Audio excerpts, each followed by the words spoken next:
Bonjour à tous, dernier épisode de Demain nous appartient.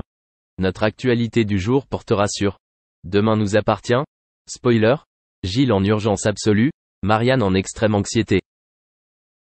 Dans l'épisode qui sera diffusé lundi soir sur TF1 et déjà disponible sur la plateforme TF1+, la nuit tombe lorsque Karim arrive dans la cellule de Gilles mais il est inconscient. Gilles est ensuite transporté à l'hôpital Saint-Clair, où il est soigné par Renaud, Pierre Dinaille, et Marianne, Luce Mouchel. Son pouls était à 95, sa tension artérielle à 18,9 et sa fréquence cardiaque était rapide et augmentait, ce qui n'était vraiment pas de bon augure. Nous allons le perdre, murmure Marianne, complètement désemparée. Dans un tel contexte, la santé de Gilles sera au centre de toutes les questions dans la suite de Demain nous appartient.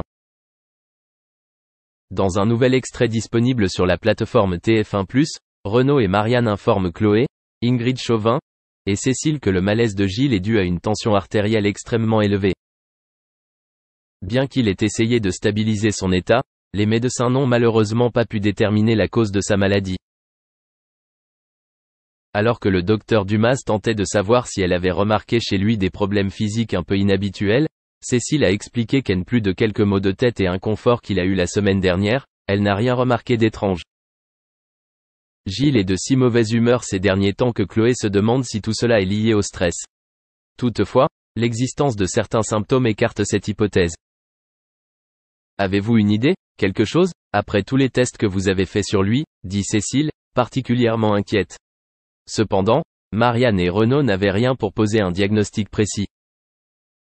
Nous le surveillons mais nous ne pouvons pas procéder à un traitement tant que nous ne savons pas exactement ce qui ne va pas chez lui, explique Renaud, avant de préciser qu'il continue les recherches. Lorsque Cécile a supplié d'être sauvée, le docteur Dumas a promis de faire le nécessaire. Gilles pourra-t-il s'en sortir?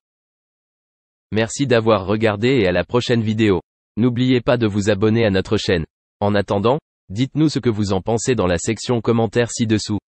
C'est ça. Chloé Bensemoun, l'une des héritières de la famille Partouche. En 2003, les Tourtereaux s'étaient dit oui lors d'un magnifique mariage célébré dans un premier temps à la mairie de Chantilly avant une fête magistrale. De cette union entre MC Solar et la fille des célèbres Casino Partouche naîtront d'ailleurs deux magnifiques enfants, un fils prénommé Roman et une fille Bonnie.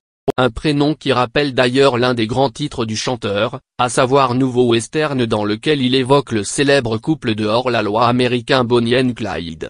Mais malheureusement après quelques années de bonheur, les époux ont finalement décidé de se séparer. Raison pour laquelle les journalistes de Libération n'hésitent pas à demander au célèbre rappeur si aujourd'hui, il a enfin retrouvé l'amour. À la question de savoir si quelqu'un partage sa vie, MC Solar répond simplement, il y a deux brosses à dents dans la salle de bain. Une manière d'affirmer que quelqu'un fait ainsi battre son cœur sans pourtant vouloir en dire plus sur le sujet. L'auteur, compositeur et interprète semble effectivement vouloir garder son jardin secret afin d'éviter de nouvelles mésaventures à cause d'une exposition médiatique trop importante comme ce fut le cas dans le passé. Il faut bien se rappeler de l'époque durant laquelle MC Solar et Ophélie Winter se retrouvaient régulièrement à la une des médias avec leur visage en première page.